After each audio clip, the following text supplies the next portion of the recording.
what I really want to, one of the things I want to get to with kind of growing up, changing all this stuff. What do you, I know that you've talked to me about a little bit about it. What are you doing now? What do you want to do now that you're California Casey, right? I appreciate you just labeling that it. moniker. So I burnout's something I never subscribed to, meaning that like I refuse to acknowledge its existence. So you moved out here? What? Burnout. Oh, the burnout. term, the reality of burnout. Like that was a thing. The thing that everyone's like, we need to take serious as we continue to just burn out, create machines that will destroy. Yeah. No, to me, burnout was something that happened to weak people. And I remember calling this is going way back, 2015, calling our lead investor at Beam and saying to him, I'm starting a daily vlog and it's going to be great for the company, but I want you to know that this isn't a distraction. This is something I'm doing in concert with the company. And he said to me, don't burn yourself out. And I just remember being like, who do you think you're talking to, man?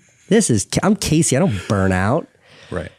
Okay. So cut to 3 years later, I was as burned out as anyone could ever be. And what burnout looked like for me, instead of just generically using the terms, like I was just kind of angry all the time. I was angry at everyone. I realized that like I hadn't socialized. I hadn't sat down and talked to my wife. Like I hadn't had a relationship. I hadn't been present in a lot of time. And I try to avoid new agey terms like being present and like shit like that and self-care. But the reality was it was like, all I was thinking about all the time was my work, 24/7. So when I wasn't doing my work, I was pretending. Like the time we hung out, when we first met, you came by my studio. All I was thinking about then is like, okay, how do I parlay this into content for my episode for today? Yeah. And it that doesn't mean I wasn't excited to meet you or happy to be around you, but the reality was that was what was going on. Yeah. And then you start to push that your kids. Like, cool, I'm hanging out with my kids. How can I make this moment something vloggable? Hang out with my wife. How can I make this vloggable without her knowing?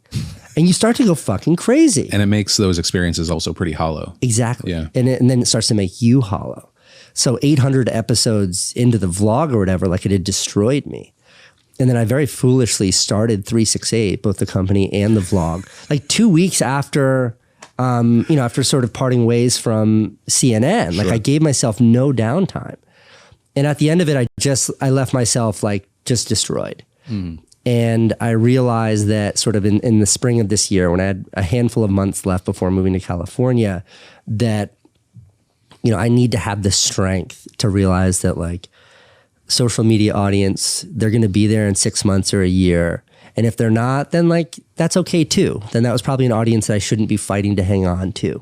And like for every kid on Twitter who's like, you're a jerk for not uploading, there's 100 people behind that jerk who are like, we appreciate you as an individual and you do what you need to do. Sure. And with that maturity and that understanding came a kind of confidence to stop and be like, what do I want to do next? So, like this transition moving out here the last couple of months has been purely about being present, being there for my kids, being there for my wife who's having a tough time with this move, and just trying to understand it. And that's starting to settle now.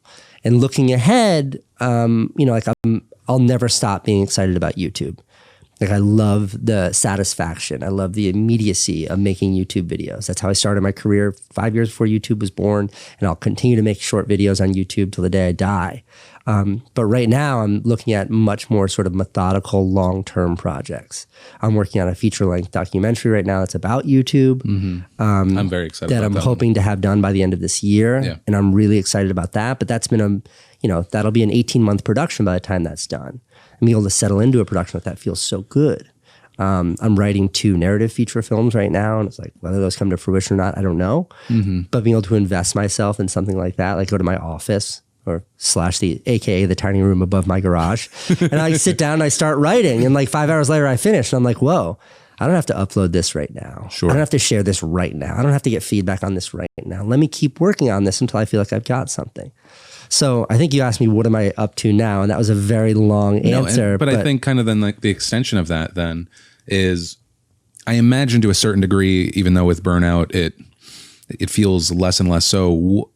Where do you feel like the value and the happiness in your day come from now? Because I imagine there's probably like somewhat of a chip on your shoulder for, I was able to knock this number of videos out and they're this fucking quality and they're getting these views. And eventually the up from that, right, it dissipates. But, you know, we still get value. We see stuff from that. Maybe there's, you know, bank account or deals or stuff like that. But for you in your day to day, where do you kind of get your happiness now? I mean, so now it's about those other things. Now it's like, this is going to sound so weird. And there's like a perversion here. Not a sexual, let me just explain. Grow up, audience. God, how dare you? We can't do anything around There's you a guys. perversion here to this, but like when something extraordinary happens to me, I do something great. I experience something brand new. I now take immense pleasure in not sharing it, if that makes sense. Okay. That's a crazy. I preface this by saying there's a perversion to that, but what I mean is like, you know, like Jesse Wellens, who's a big YouTuber, and he's become one of my closest friends in the whole world. He talked me into going out to Burning Man this year because he loves that. It's a big deal for him. For me, it's not something that I ever was particularly interested in, but I went out for like a day just to hang out with him. And I had a wonderful time, more so than anything. It was just like spending time with my close friend in this weird place. And it was the most cinematic, beautiful, and I had a wild experience that you'd never believe. And there's like something feels so good about not running to Twitter. And something feels so good about the fact that like, I don't have a picture from there to Instagram. Something feels good about the fact that when I was packing to go out there, I didn't pack a video camera. And that's why I say it's perverted, because it's like, dude, you're a YouTuber and you built your whole career and your whole life by sharing everything about who you are.